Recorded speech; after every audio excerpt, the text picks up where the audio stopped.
दोस्तों, जय हिंद, जय भारत, वंदे मातरम। वीरेंद्र त्रिपाठी का नमस्कार स्वीकार कीजिए।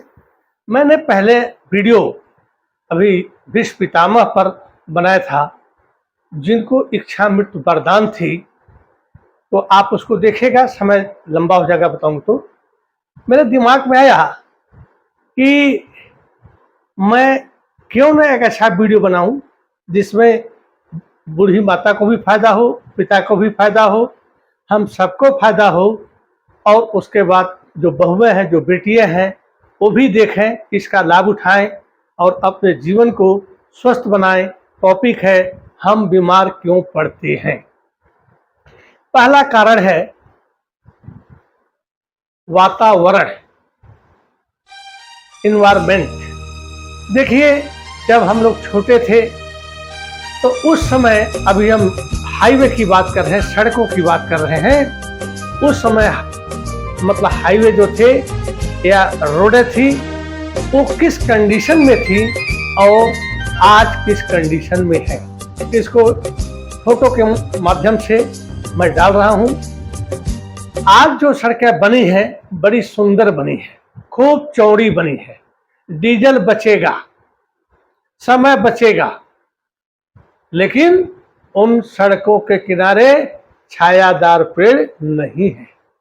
यदि आप बाइक से जा रहे हैं, कार से जा रहे हैं, गर्मी का मौसम है, किसी समय का भी मौसम हो, आपको शरण नहीं मिलेगा, शेल्टर नहीं मिलेगा, किसी पेड़ की छाया नहीं मिलेगी। जबकि पुराने जमाने में दोनों तरफ, फोटो देखिए, क्या वृक्ष होते थे कि मतलब कोई भी राहगीर हो तो आराम से धूप में बैठ करके ठंडी हवा ले सकता था। यदि गर्मी का सीजन है, इस समय का सीजन है, तो देसी आम होते थे दोस्तों, वो भी जो है पेड़ से टपक पड़ते थे, वो खा सकता था। और जामुन के पेड़ बहुत होते थे, उसको भी खा सकता था। आज जामुन का रेट मार्केट में देखिए क्या रेट है, और आम तो उतना महंगा नहीं है। तो सबसे पहले जो पर्यावरण में हमारा जो है वृक्ष आते हैं, पेड़ आते हैं, वह 6 लेन 4 लेन बनने से सारी कट गई, और किसी ने उस पर ध्यान नहीं दिया कि उसी तरह से बड़े बड़े पेड़ जो थे, छायादार थे, उसको लगा दिए जाएं, जिससे कि ऑक्सीजन भरपूर मात्रा में हमको मिल सके। क्योंकि 2020 और 21 में कोरोना जो था, वह ऑक्सीजन की कमी से ही लोग मरे। वायरस तो था ही, लेकिन ऑक्सीजन जिसका लेवल डाउन हुआ, भरपूर ऑक्सीजन नहीं मिला, उसका मरना निश्चित था और लोग मृत्यु को प्राप्त भी हुए। गांव में भी जो अच्छे अच्छे बगीचे थे, जनसंख्या बढ़ती चली गई और लोग बगीचों को कटवा करके उसमें खेती करने लगे, या कुछ लोगों ने अपना घर बनवा लिया। हमारे पास वो देसी चीजें खत्म हो गई। विदेशी जो आए हैं, अर्जुन का पेड़ लगा हुआ है, लीकोप्टस का पेड़ लगा हुआ है, ऐसे ही वृक्ष हैं जो बढ़ते जल्दी हैं, न उस पर छाया है न फल है, तो उससे कोई फायदा नहीं। कहते हैं बड़ा हुआ तो क्या हुआ, जैसे पेड़ खजूर, पंछी को छाया नहीं, फल लागे अतुर। तो बड़े बड़े पेड़ लीकोप्टस के हैं, उसका अशोक के हैं, अर्जुन के हैं, इनमें कोई फल नहीं लगता है, न पक्षी इस पर रख सकता है, न हमारे लिए फायदे हैं। और सड़कें तो आज वीरान हो गई हैं, और उस पर जो है, यदि आपकी बाइक पंचर हो जाती है तो आप बाइक को खींचते खींचते मर जाएंगे, लेकिन आपको पानी नहीं मिलेगा और कहीं छांव नहीं मिलेगी। लेकिन पुराने जमाने का देखिए, इसलिए आप गांव में हैं, शहर में हैं, कहीं भी हैं, हो सके मेरे दोस्तों, तो एक पीपल या बरगद का पेड़ आप लगा दें, जिस पर पक्षियों को भी खूब छांव मिलेगा, उनको भी भोजन मिलेगा, और आपके एरिया का जो है भरपूर मात्रा में ऑक्सीजन मिलेगा। ऑक्सीजन को ही बोलते हैं लाइफ लाइन, प्राणवायु। तो चलिए, इस पर हमने आपको बता दिया, इससे आप ज़्यादा जानते हैं। तो वृक्ष बचाओ अभियान पर आप रहिएगा, और वृक्ष लगाओ पर भी अपना जोर दीजिएगा, लेकिन वृक्ष वही लगाइएगा जो कि फलदार हो और ज़्यादा से ज़्यादा छाया और ऑक्सीजन देता हो। अब दूसरे पॉइंट पर हम आते हैं दोस्तों, बीमार क्यों होते हैं। पहले खेतों की कटाई देखिए, फोटो कैसे है। खेतों की कटाई मैं भी काटा हूं बचपन में। दराती हंसुआ जिसको बोलते हैं, दराती से नर और नारी सब लोग, बूढ़े जवान बच्चे बच्चियां सब दराती लेते थे और बैठ करके गेहूं या धान की कटाई करते थे। 2 घंटा 3 घंटा कटाई करने के बाद उसका बंडल बनाया जाता था, देखिए। और उसके बाद सर पर रख करके 100 मीटर 200 मीटर 1000 मीटर लोग लेकर के किलोमीटर तक जाते थे।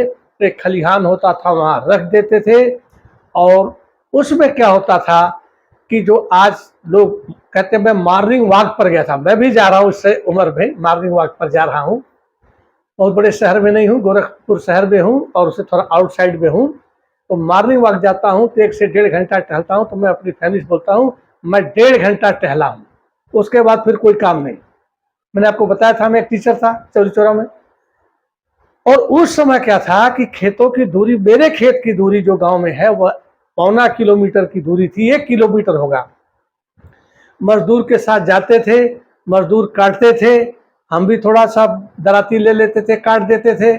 उसके बाद कटने के बाद बंडल बनाया जाता था, बंडल लेकर मजदूर आते थे, कहाँ रखवाना वहाँ रखते थे।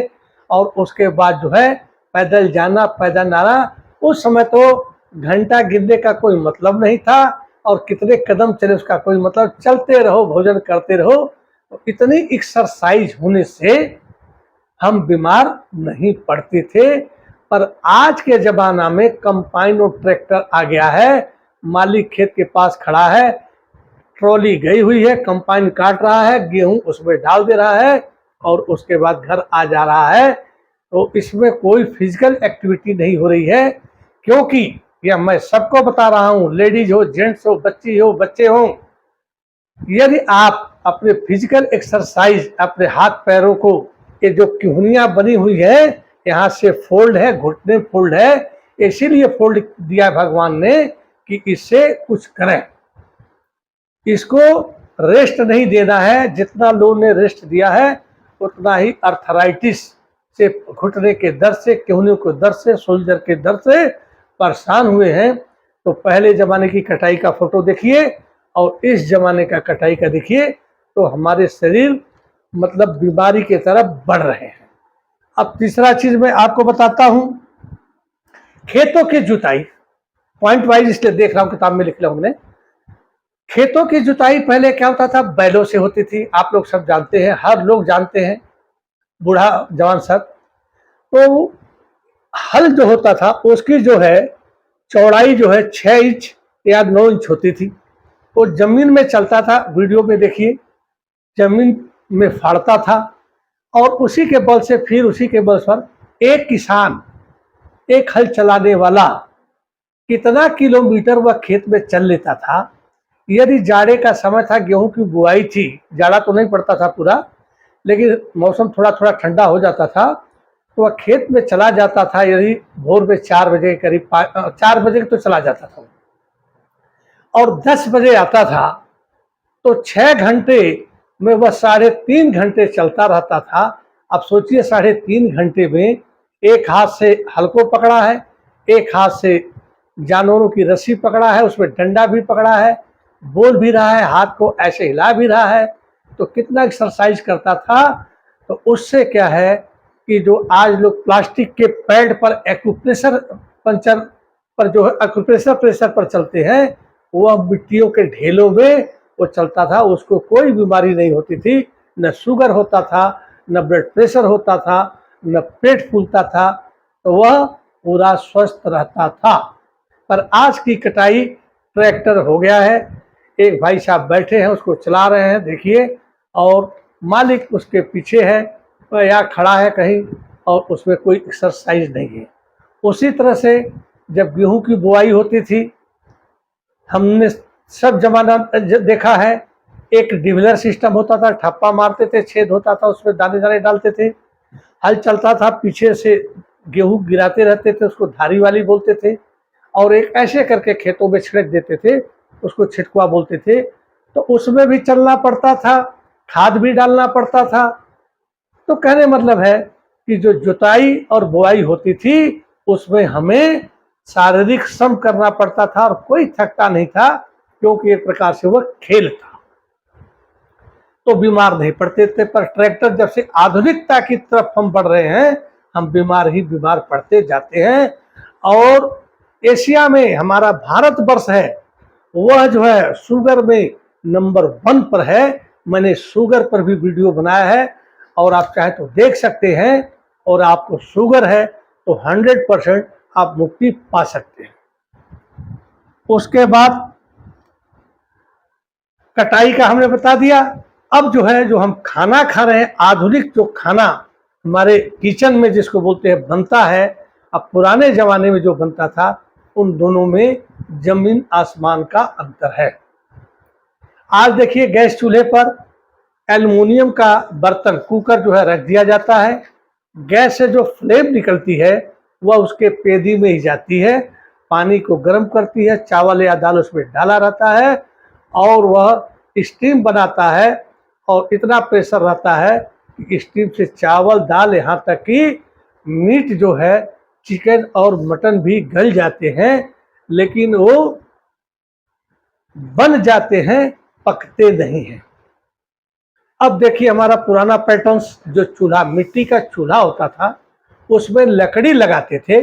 लकड़ी लगाने पर क्या था कि एक जो हमारा बर्तन है, कुकर कह लीजिए, उस वक्त कुकर था नहीं, हमारे भाषा में भाई एक बटुली आता है, फूल की होती थी।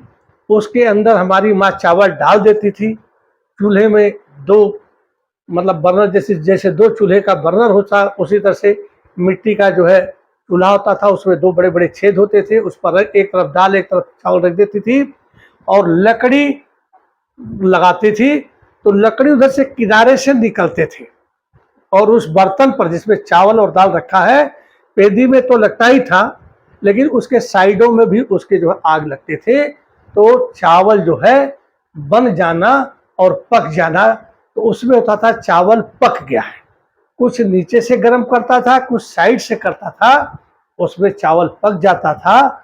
और उसमें से माँ हमारी जो है कुछ माड़ निकाल देती थी, क्योंकि माड़ में ही सबसे ज़्यादा स्टार्च होता है और शुगर का वह बहुत बड़ा सोर्स है। तो हम लोग खाते थे। दाल भी ऐसे पक जाती थी, बन जाती थी नहीं, पक जाती थी।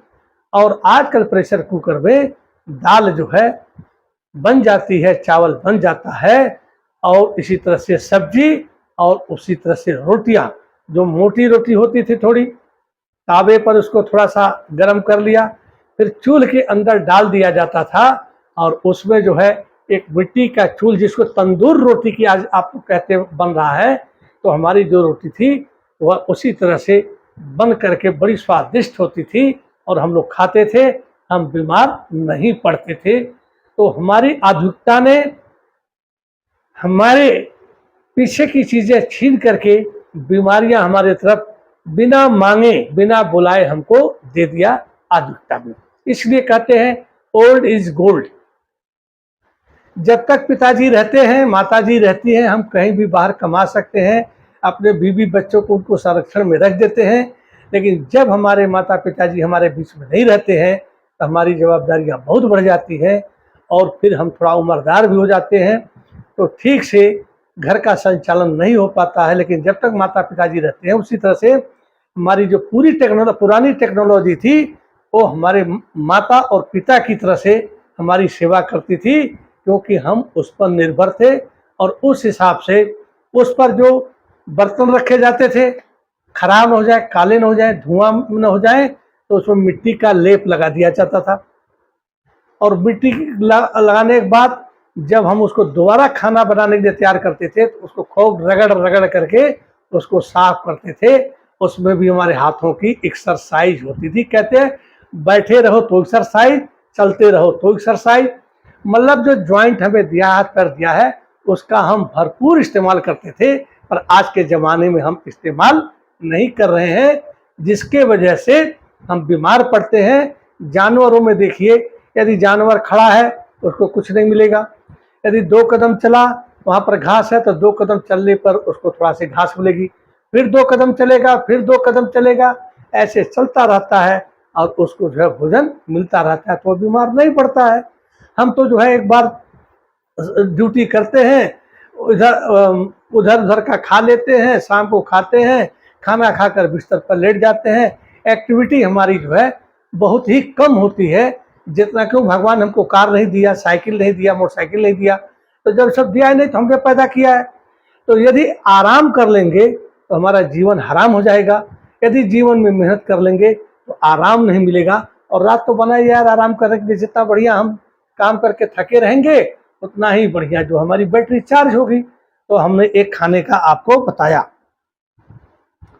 उसके बाद गेहूं की कटाई हमने बता दिया। अब गेहूं का जो है मड़ाई जिसको बोलते हैं, अब गेहूं की मड़ाई आजकल आधुनिक युग में क्या हो रहा है देखिए। आधुनिक युग में थ्रेसर आ गया, पहले कुछ साल पहले था।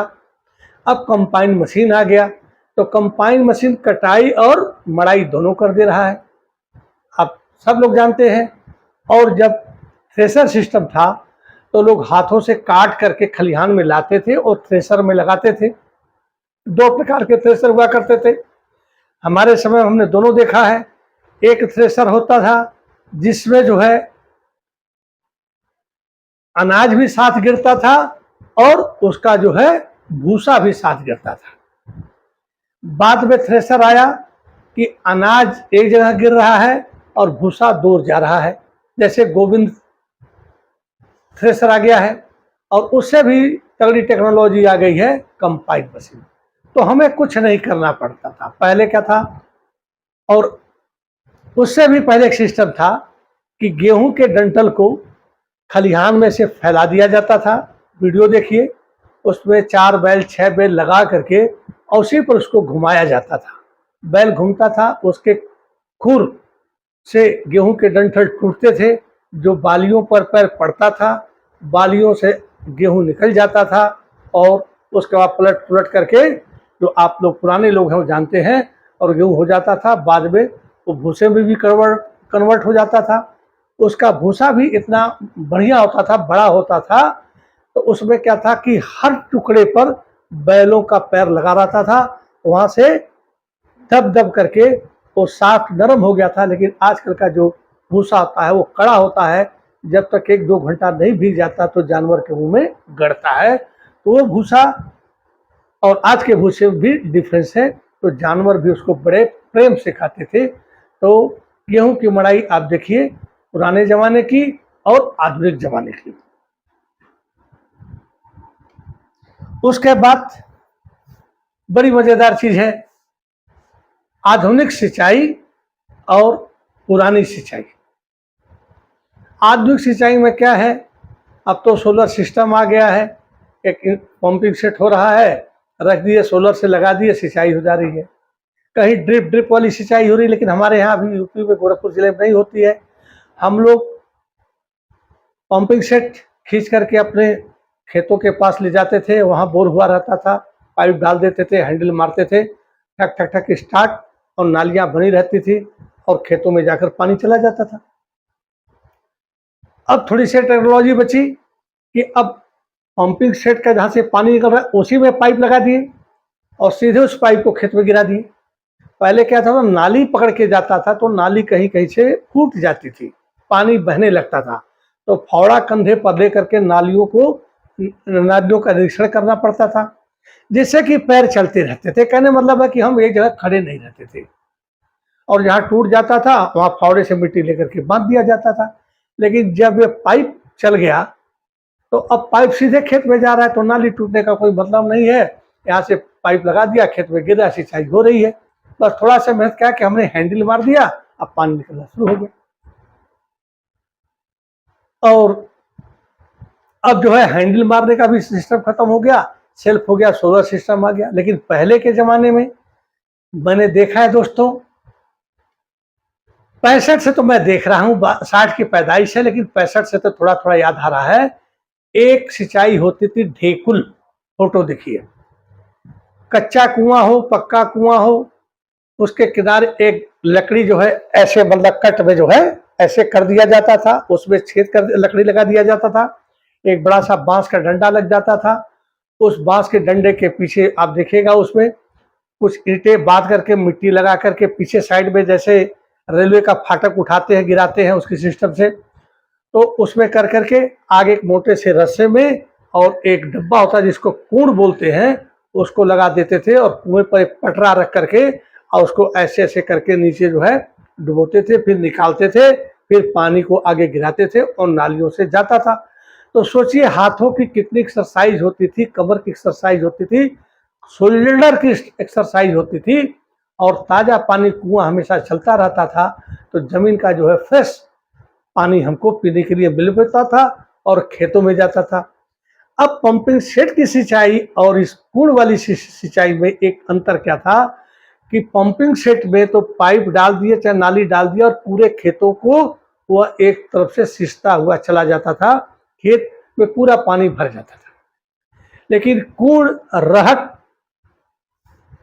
के सिस्टम से क्या था, खेत पानी तक चला गया, वहां पर खेतों के बीच में इतने बड़े बड़े छोटे छोटे हम चौड़े और कम गहरे गड्ढे बनाते थे, नालियों के द्वारा पतली नाली से वहां पानी लाते थे, और लकड़ी का एक होता था, हम तो हथाई बोलते हैं भाई और समय में क्या बोलते हैं नहीं पता है, उसको ऐसे ले करके पानी को फेंकते थे, छींटा मारते थे गेहूं में चाहे मटर में चाहे चने में, उससे करते थे, क्योंकि पानी का समस्या निकालने का बहुत ही कठिन था।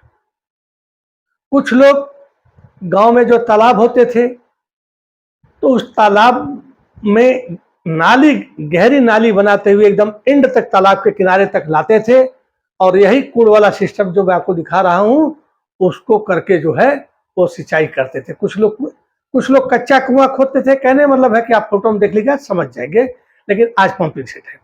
कहीं कहीं सड़कों के किनारे जो मिट्टी निकाल करके वो कर दिया जाता है, कोई नहर जाती है तो लोग, एक ऐसी टोकरी होती थी जो चूती नहीं थी, उसमें तारकोल वगैरह लगा कर उसको बंद कर देते थे और उसमें रस्सी डाल करके और एक आदमी इधर ऐसे पकड़ करके और एक आदमी इधर एक साथ फेंकते थे और नालियों में गिरता था। तो दोस्तों कहते हार्ड वर्किंग जो होता है ना वह आपको हमेशा सक्सेस करता है।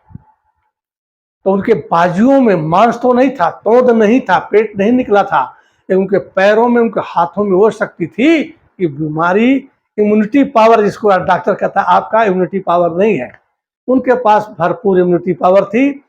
ताज़ा मटर खाते थे, चने की सब्जी बनाते थे, हरे चने को मतलब आग में पौधे के साथ ही भून लेते थे, मटर को पौधे के साथ कर, जिसको हमारे यहाँ बोलते हो रहा, और उसी को बीन बीन करके वो काला नमक और चटनी लगा कर खा जाते थे। तो ताज़ा सब्जियां भी खाते थे और मेहनत करते थे। तो गैस, और आपको एक चीज़ और बता दूं, मैं मेडिकल का था आर्मी में, तकरीबन 90 की बात है, एक आदमी लड़का कहता था कि सर मेरे पेट में गैस भर जाती है।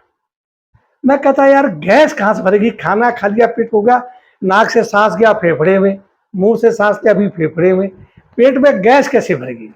लेकिन दोस्तों विधि का विधान 2006 में मेरे भी पेट में इन्फेक्शन हुआ और मैं जाना कि पेट में यदि गैस हो जाती है तो कितना तकलीफ होता है, यहाँ तक कि मुझको इंडोस्कोपी भी करा करके इसका इलाज करना पड़ा, लेकिन आज भी पूर्ण रूप से ठीक नहीं हुआ है।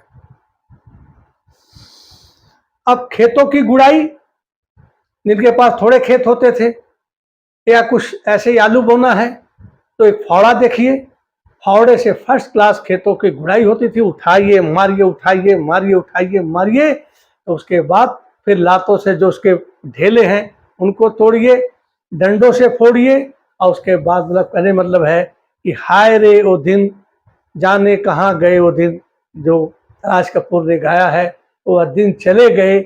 आज लोग फावड़ा भी नहीं जानते हैं, ढेकुल की सिंचाई नहीं जानते, रहट जो बैलों का लगा करके रहट से पानी निकाले जाते थे, चुर चुर की आवाज़ होती, वो भी नहीं जानते हैं आज के बच्चे। और आज के बच्चे जानते ही नहीं हैं कि मटर का पेड़ 10 फुट लंबा होता है कि 2 फुट लंबा होता है कि 3 फुट लंबा होता है। बस ये जो मोबाइल में बना रहा हूँ इसको लोग देखते हैं और उसी में, और आज तो ऐसा ट्रेंड बदल गया है मेरे दोस्तों, आप लोग देखते होंगे कि मीडिया का जो समाचार हम देखते हैं वह 99% जो है फ्रॉड होता है। सब लोग अपना जो है टीआरपी बनाने में लगे हैं। लड़कियां लड़के क्या गंदे गंदे वीडियो बना रहे हैं ये समझ में नहीं आ रहा है। बनाने वाले की माँ है कि नहीं है, उसकी बहन है कि नहीं है, उसकी चाची मौसी मासी है नहीं है, शर्म नहीं है। और यहाँ तक कि बूढ़ी 55 साल की औरतें भी पैसा कमाने के लिए मेहनत कोई नहीं करना चाहता है और गंदी सीन दे करके वो खूब पैसा कमाना चाहती है। हमने तो दोस्तों देश के वीर सपूतों पर बनाया जिनको परमवीर चक्र था, अपने सनातन धर्म पर बनाया, खुदीराम बोस पर बनाया स्वतंत्रता से पहले जो फांसी पर चढ़ गए, और महाभारत पर भी बनाया। तो मैं तो अपने एज ए टीचर या मेरा जो गुण है उस पर जो मुझे आता था मैंने आपके सामने रखा है। देखिए, खूब ज्ञान बढ़ाइए।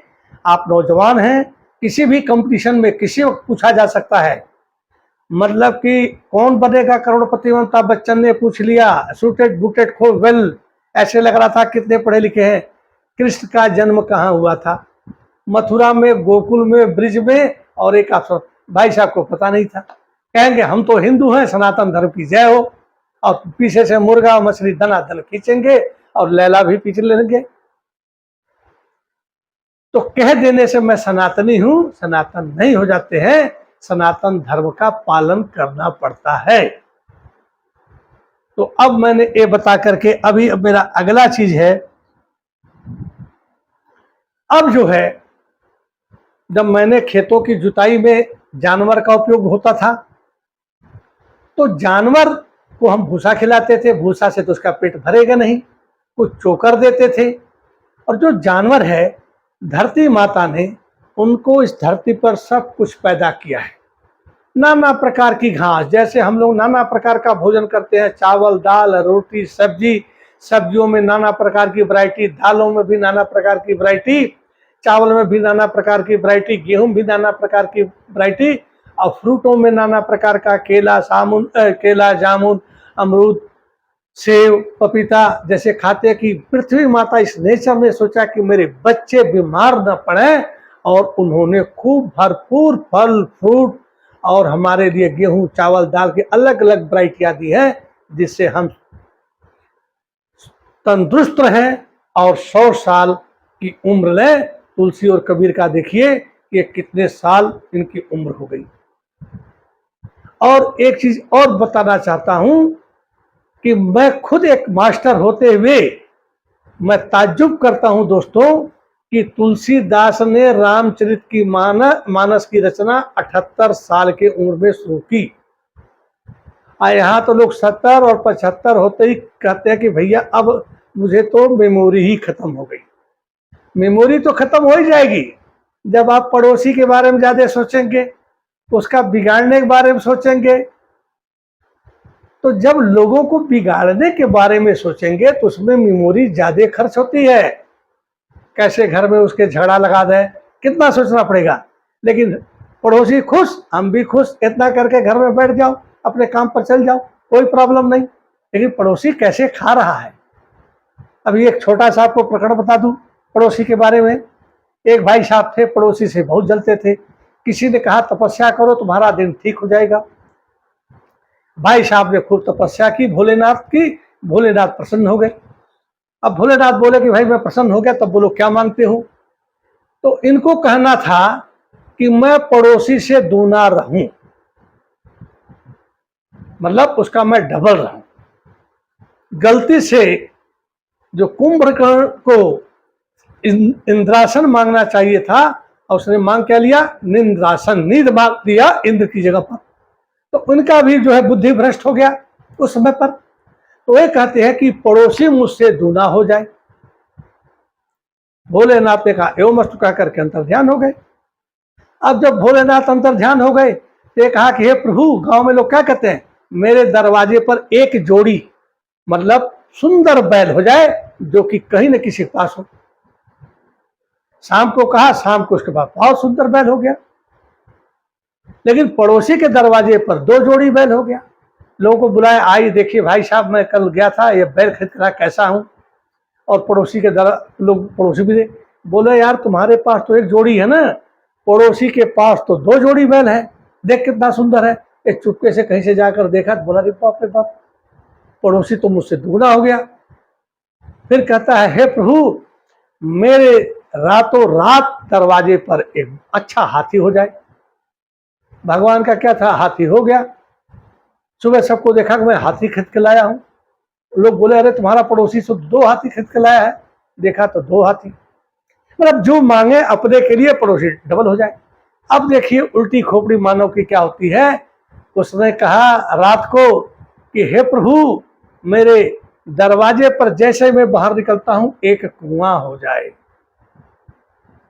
रात का समय तो पड़ोसी के दरवाजे पर 2 कुआं हो गया निकलते ही। अब बोलता है प्रभु, मेरी एक आंख फूट जाए। इसकी एक आंख फूट गई, पड़ोसी की दोनों आंख फूट गई। अब जो है सो गया। इसको तो पता था कि मेरे दरवाजे पर एक कुआं है, एक आंख तो है ही है। सुबह उठा और हंगामा मच गया कि पड़ोसी तो मर गया। कैसे? तो उसके दरवाजे पर 2 कुआं पता नहीं कैसे रात में कैसे कौन खुदाई कर गया, और पड़ोसी उठा पेशाब करने, उधर से बरामदे से गया और गिरा ऊपर गया। तो तब इसके दिल में चैन आई। तो पड़ोसी से बर्बाद करने के लिए कितना इसने तपस्या किया और कितना मेहनत किया। तो इसलिए 75 साल की उम्र में हम बहुत ही थक जाते हैं। लेकिन जो अपना कहते हैं, वेलफेयर करते हैं, अपने बारे में सोचते हैं, उनकी जवानी बुढ़ापे में चमकती है। तो बैलों के लिए हम चारा काटने जाते थे। बरसीन हो, बाजरा हो, दराती को ऐसे ऐसे आप लोग सब जानते हैं काटते थे। उसको एक खुरपी होती थी, जो दूब होता है वो मेढ़ों पर ऐसे होता है, उसको ऐसे ऐसे छीलते हैं, लाते हैं। और फिर देखिए चारा काटने वाली मशीन आपने देखा होगा, ऐसे हाथ से चलाते हैं। और ये हाथ से चलाने से मेरे इन बाजुओं का, या दोनों हाथ से ऐसे चलाते हैं, एक्सरसाइज होता है। सर्वाइकल तो हो ही नहीं सकता। आज शहरों में मैं देख रहा हूं, हर औरतों को 100 में से 90 औरतों को सर्वाइकल है, ब्लड प्रेशर है, शुगर है। और उनसे पूछो तो ऐसे बता रही हैं जैसे ब्रह्मा जी ने इनको एवं मस्तु का वरदान दिया। भाई साहब हमको तो 280 शुगर रहता है, बहुत कोशिश करती हूँ पर ठीक नहीं होता है। हमने कहा और बहन जी कुछ बताइए। अरे भाई साहब क्या कहना है, शुगर तो मारिए गोली, बीपी भी 180 और 110 रहता है। ऐसे थोड़ा है, मतलब ये उसको अपने को मतलब क्या बोल रही है, बहुत बड़ा गिफ्ट, गॉड गिफ्टेड। और गोली ये खा रही हूँ, वो खा रही हूँ। और देखिए कमर में बेल्ट पहन ली हूं मैं, और सर्वाइकल तो है ही, गले में पट्टा भी है। तो आज यह बड़े आदमी की पहचान हो गई है कि मैं कोई काम नहीं करती हूं। और इसलिए देखिए इतना रेस्ट करने के बाद मेरे पास इतने गहने हैं, एक पट्टा है, एक कमर में बेल्ट है, और घर में एक हमारे पंडित जी थे, उनके सर्वाइकल हो गया, डॉक्टर साहब के पास गए, एक चक्री दीवार में लगा दिया था, उसको ऐसे घुमाना। हमसे कहे कि बेटा गए थे 50 रुपये, आज के मतलब 25 साल पहले 50 रुपये 1 घंटा घुमाने का ले लिया। इससे अच्छा तो हमारी चारा काटने वाली मशीन है, मैं जाकर के घर में चारा काटूंगा। तो पंडित जी गए, चारा काटे, और जो भी किए ठीक हो गए। कुश्तियां लोग कुश्ती लड़ते थे, ऐसे पकड़ करके, ऐसे करके, ऐसे करके, आप लोग सब जानते हैं। तो कोई तकलीफ नहीं होती थी, सपाट मारते थे। तो चलिए अभी हमने चारा के बारे में बताया कि आधुनिक युग में चारा, पहले चारे वाले मशीन से भी काट लेते थे उसमें, लेकिन अब चारे वाले मशीन में भी लोग पंपिंग सेट लगा ले रहे हैं, वो पट्टा लगा ले रहे हैं। तो उसमें भी अब कम मेहनत करना पड़ रहा है। उसके बाद अब बहुत ही अच्छा चीज आता है, गेहूं की पिसाई। जो रोटी हम खाते हैं तो हम जो है बाजार से खरीदे गेहूं, चाहे कहीं से खरीदें, चक्की पर दे देते हैं और वह पीस देता है। कुछ लोग तो आटा जो है पैकेट वाला सफेद सुंदर सुंदर रोटी खाने के लिए ले लेते हैं, पर उस आटे में चोकर नहीं होता, फाइबर नहीं होता है। और जो आटा, एक चीज और बता दूं, सफेद चावल पहले क्या होता था, कि एक लकड़ी ओखल होती थी और उसमें औरतें हाथ से धान को कूटती थी और चावल निकल जाता था। दूसरा एक होता था, एक डंडा इधर गड़ा है मोटा सा, एक डंडा इधर गड़ा है, बीच में उस मतलब मोटे मोटे डंडों में छेद किया हुआ है और एक मोटा सा डंडा ऐसे उसके आगे गया हुआ है और उस डंडे में छेद करके इतने लकड़ी गई हुई है, थोड़ी सी आगे पतली करके निकली है, ऐसे करके निकली है, मैं फोटो में दिखाता हूँ आपको। और उसका उस दोनों खंभे में फंसा दिया जाता था। पीछे की तरफ जो है इतना गड्ढा कर दिया जाता था, आगे की तरफ एक लकड़ी का होता था और उसमें इतना छोटा सा गड्ढा इतना बड़ा कर दिया जाता था। आगे वाले पोर्शन जो इतना मोटा होता था उसको छेद करके उसमें से एक मूसर लगा दिया जाता था। जब हम पीछे दबाते थे तो वह उठता था और जब छोड़ते थे तो उस पर ध्यान से गिरता था। और धान में जैसे ओखर का मूसर होता है तो पैरों से करते थे, तो उसमें मेहनत कम लगता था और जल्दी जल्दी काम होता था, क्योंकि हाथ वाले में तो एक बार ऐसे थक जाते, लेकिन औरतें करती थी और उनको कोई प्रॉब्लम नहीं होता था कि तो उसका सिर्फ छिलका हटता था। चावल लाल होता था, चावल लाल होता था तो जिसको भात बोलते हैं वो भी लाल होता था, लेकिन चावल और छिलके के बीच में जो तत्व होता था, चावल के बीच में शुगर है, स्टार्च है, तो उसके छिलके और चावल के बीच में स्टार्च का जो शुगर है उसको मारने की भी दवा है। इसलिए बोलते हैं ब्राउन राइस खाइए, भुजिया चावल खाइए। तो उस जमाने में हमने खूब खाया है, उस ढेके का खूब इस्तेमाल किया है। तो हमारे पहले शहरों में 2 लोग होते थे शुगर के केस, 2% 70 से पहले, तो गांव में 1%। अब 2% 1% में क्या है, कोई जन्मजात शुगर खानदानी होता है तो आपको हो जाएगा, यदि पिताजी को माताजी को नहीं है तो 50 का, लेकिन बचपन में नहीं होगा। डायबिटीज 2 मेलाइटिस जो है वो आपके 60 वर्ष के बाद होगा, जो आपका खानदानी है। लेकिन आज तो 30 35 18 17 सब जंक फूड खा रहे हैं, सोडा पी रहे हैं, कोका कोला पी रहे हैं, तो ये सब उसका है। इनको आप हमारा वीडियो देखिएगा कि शुगर के बारे में, तो मैंने बहुत अच्छा बनाया है, और हो सके तो लाइक सब्सक्राइब और शेयर भी कीजिएगा। तो अभी हमने चारा की कटाई के बारे में आपको बता दिया। गेहूं की पिसाई भी हो गई।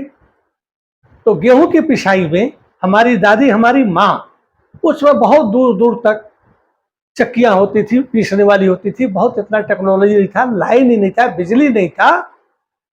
ये तो राजीव गांधी ने बिजली गांव गांव करने का जो स्कीम किया तो जिससे हो गया, नहीं तो हम तो 85 तक जानते ही नहीं थे। फौज में नौकरी की हुए 6 साल हो गया था कि हमारे गांव में भी बिजली लगेगी, हम भी बल्ब में होंगे।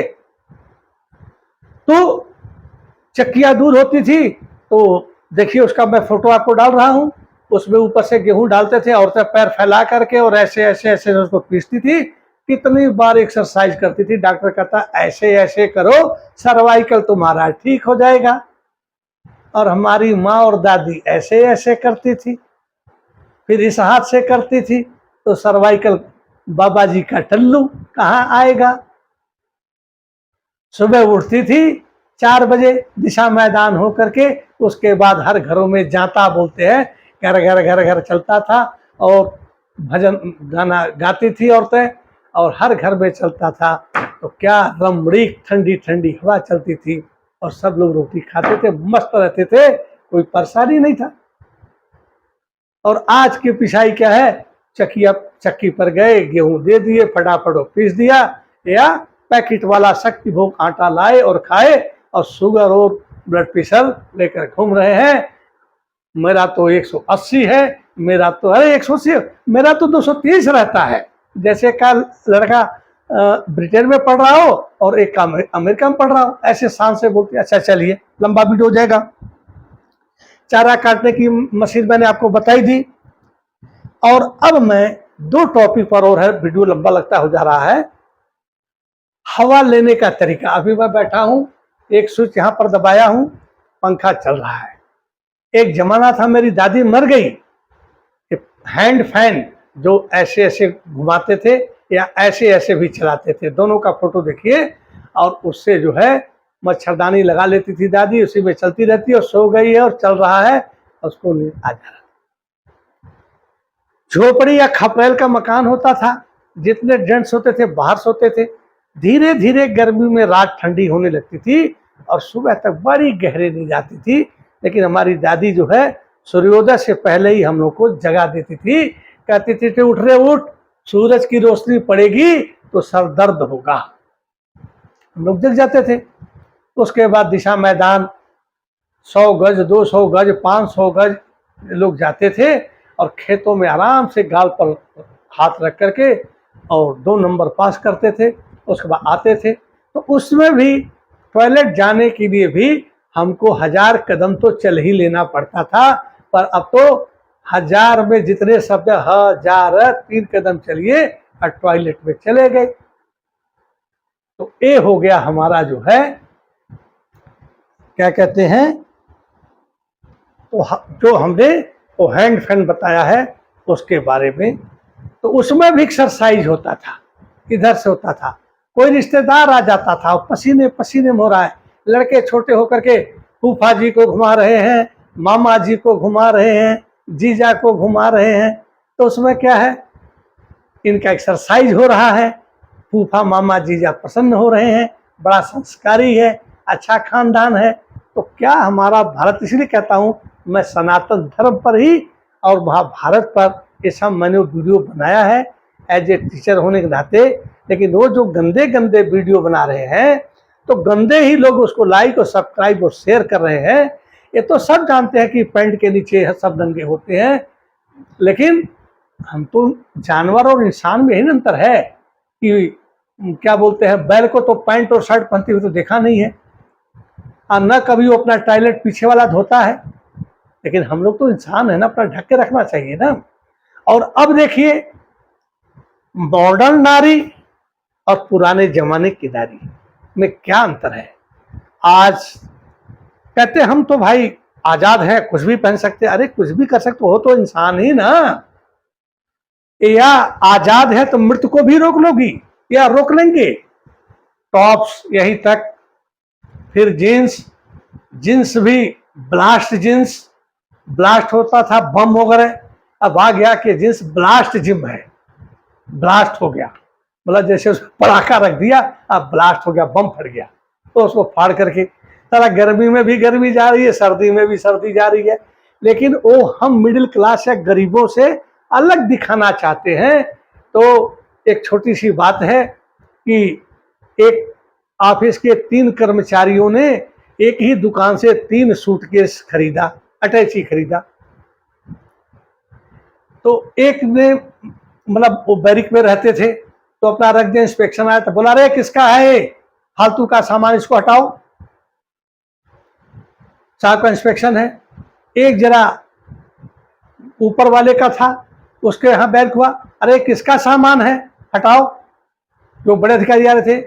और जब तीसरे का हुआ तो उनका वही अटैची लगेज बोला गया, किसका लगेज है। तो जो कुछ पैसे, संस्कार नहीं है, जो पैसे आ जाते हैं और उन पैसों से अपना अच्छा पैंट को फड़वाते हैं, ब्लास्ट करवाते हैं और पहन करके घूमते हैं। एक ट्रेन की कहानी बता दूं मैं कि एक भाई साहब का ब्लास्ट पैंट था, आता जाता कुछ नहीं था, बंबई कलकत्ता में कमाते रहे होंगे, मेरे को तेरे को बोलते थे। एक बूढ़ा बाबा कहता है, ए बाबू ये आपका ये पैंट घुटने में कैसे फट गया। मैं भी बैठा था ट्रेन में तो मैं भी थोड़ा मजाकिया टाइप का हूँ, ऐसे लोगों के लिए थोड़ा बोला। हमने कहा, अरे बाबा इनकी गलती नहीं है, ये प्लेटफॉर्म पर स्लिप करके गिर गया इसलिए पैंट फट गया। वो हमको देखता है ऐसे करके, मैं भी तो थोड़ा वेट लॉस किया हूँ, नहीं तो वेट मेरा अच्छा था 88 kg का, और एक भूतपूर्व सैनिक भी हूँ, तो डरने की कोई तो बात ही नहीं है। तो घूर करके देखा, लेकिन जब वजन और पर्सनालिटी देखा तो बेचारा मुरमुरा के रह गया। तब ने कहा कि बिछला करके स्लिप करके गिर गया, इसका पैंट फट गया। तो फटना और ब्लास्ट होने में अंतर है, तो उसमें जो है चलते हैं। आज हमारी माँ का ड्रेस था, हमारी दादी का जो ड्रेस था, वो देखिए पूरे शरीर ढके रहते थे। लड़कियां जो जवान हो रही होती थी, सूट पहन रही हैं, दुपट्टा अपना लगा लेती थी। आज तो दोस्तों दुपट्टा तो सिर्फ जो है स्कूल के ड्रेस में है, इंटर कॉलेज तक, उसके बाद बाजार में दुपट्टे नहीं बिकते हैं। सब लोग टी शर्ट लड़कियां पहन रही हैं। इससे आपका मानसिक स्तर गिरता है, मानसिक स्तर बढ़ता नहीं है। एक छोटा सा कपड़ा ऐसे करके आप दुपट्टा डाल लेती हैं तो गंवार नहीं कहलाएंगी। गंवार क्या और क्या बड़े आदमी, जो मिट्टी से पैदा होता है, जो गंवार पैदा करता है, उसी को तो आप चावल और राइस पुलाव करके खाते हैं। उस समय नहीं लगता कि किसके मेहनत से आया है, दाल किसकी मेहनत से आया है। जो भैंस एनिमल जानवर जो दूध देती है, ग्वाला लाया किस बाल्टी में लेकर आया और क्या मिलाया, और चाय पीते हैं तो उसमें नहीं आपको शर्म आती है। उनका चीज खाने में शर्म नहीं आता है, लेकिन उनका जो फर्स्ट क्लास का पहनावा है उसमें आप बैकवर्ड दिखाई देते हैं और दिखाई देती हैं। और पुराने जमाने में औरतें हरियाणा साइड में, राजस्थान साइड में जाकर देखिए, यहाँ तक वो पहनी रहती है, चूड़ियाँ पहनी रहती है। हमारे तरफ यूपी में गोरखपुर में यहाँ तक ब्लाउज है, यहाँ तक है, साड़ी ढक ली है, पेट को ऐसे बांध ली है, उनका नाभि तक नहीं दिखता है। और यहाँ तो नाभि क्या कहूँ, मॉडल में सब कुछ दिखाती है। इस पर मैं नहीं कुछ बोलूँगा, इसके लिए मैं क्षमा चाहता हूँ, आप लोग सब जानते हैं। और अंतिम आता है दोस्तों प्रकाश, लाइट।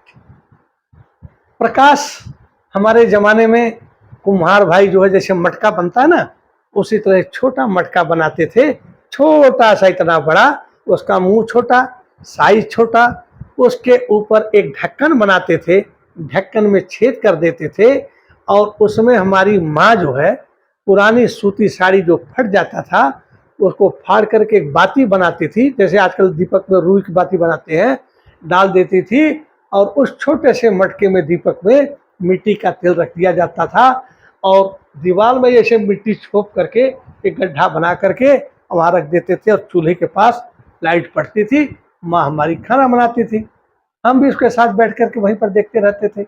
उसके बाद जब हम पढ़ाई करते थे, ये चारपाई के चार पाए, एक ईंट रख देते थे और उसी दीपक को वहां पर रख देते थे। थोड़ा सा टेक्नोलॉजी बढ़ा, खांसी की दवाई की जो शीशियां होती है 100 ml की, उसके अंदर मिट्टी का तेल भर गया, जब वो खाली हो जाता था उसके ढक्कन को छेद कर दिया, उसमें वही सूती कपड़े की बाती लगा दी, उससे पढ़ते थे। थोड़ा सा एडवांस हुए, जिनके घर में पैसा था, एक लालटेन देखिए, लालटेन ले लिए, उससे पढ़ते थे। दिन डूबने से पहले लालटेन की सफाई हो जाती थी, राख लगा करके उसको करते थे।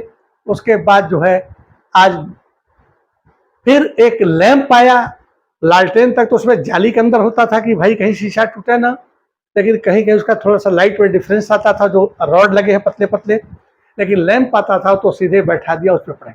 यही हमारे पढ़ाई का साधन था। और उसमें क्या था कि प्रकाश हमारे सिर्फ किताबों तक ही आता था, और हमारी आंखें जो है वो सीधे वहीं पर होती थी। लेकिन जो मैं इस लाइट में बैठा हूं, मैं इस कैमरे में मोबाइल में देख रहा हूं, लेकिन थोड़ा थोड़ा मुझे मेरा दरवाजा भी दिख रहा है और थोड़ा दीवार भी दिख रहा है, सामने भी दिख रहा है। लेकिन उस समय से गर्दन करके जब हम पढ़ते थे तो हमें किताब का जो है 6 इंच 9 इंच और 9x6 इंच की जो चौड़ाई की होती थी, उसी पर हमारा लाइन पर लाइन जाता था, और बड़ा अलर्ट होते थे कि कहीं दीपक लुढ़क न जाए चारपाई से। तो हमारा दिमाग फालतू में, आज मोबाइल में अरे यार मैसेज भेजा था और उधर से मैसेज का रिप्लाई नहीं आया, पढ़ भी रहे हैं और रिप्लाई को भी सोच रहे हैं, तो इधर से पढ़ रहे हैं और दिमाग में गया और पीछे से रिप्लाई वाला घुस गया, दोनों में संगम हो गया, और एक कान से रिप्लाई घुस गया, एक कान से पढ़ाई आउट हो गया। लेकिन उस समय बड़ा ही, और रिप्लाई आने और न आने का तो उस जमाने में कोई मतलब ही नहीं था।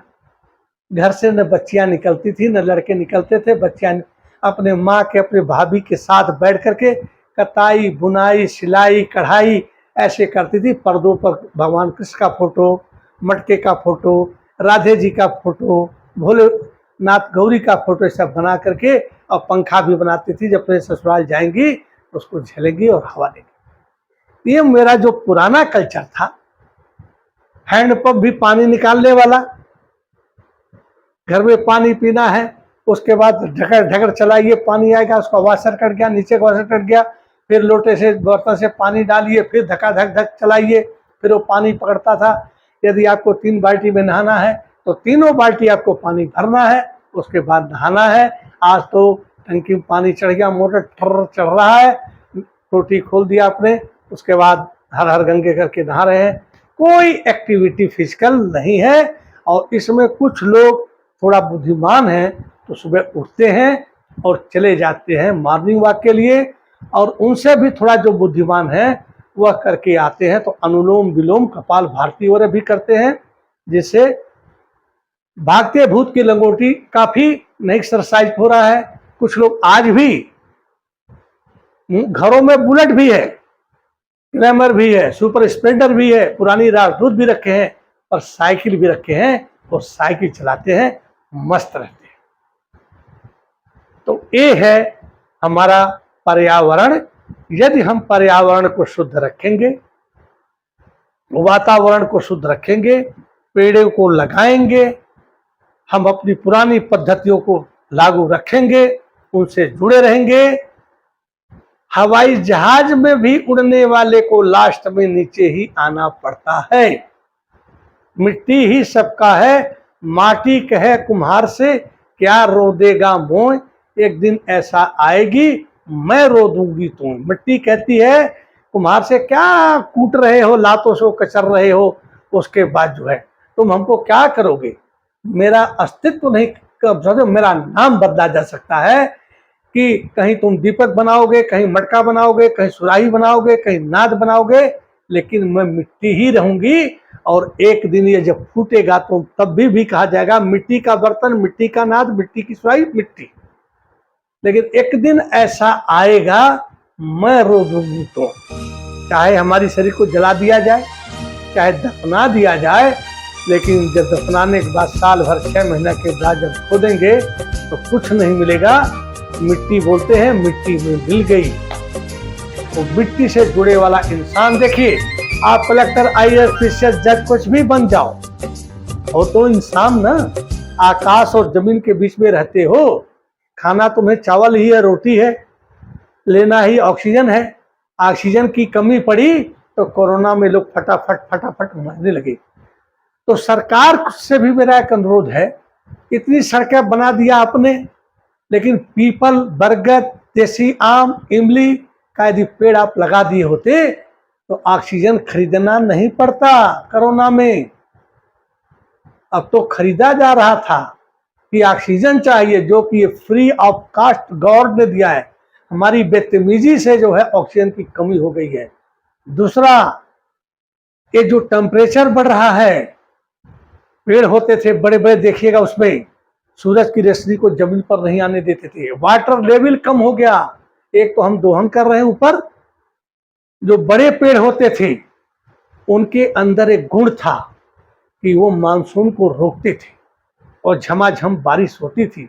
अब तो मानसून आए चले, अब पता चला गोरखपुर से खसक गए बस्ती, अब बस्ती में टकरा गए और मूसलाधार बारिश हो गई और आधे घंटे में नदी नाली उफन गए और गोरखपुर सूखा रह गया। उधर से चला, गोरखपुर में ही दबा के बारिश हो गई और यहाँ तक कि शहरों का जनजीवन अस्त व्यस्त हो गया।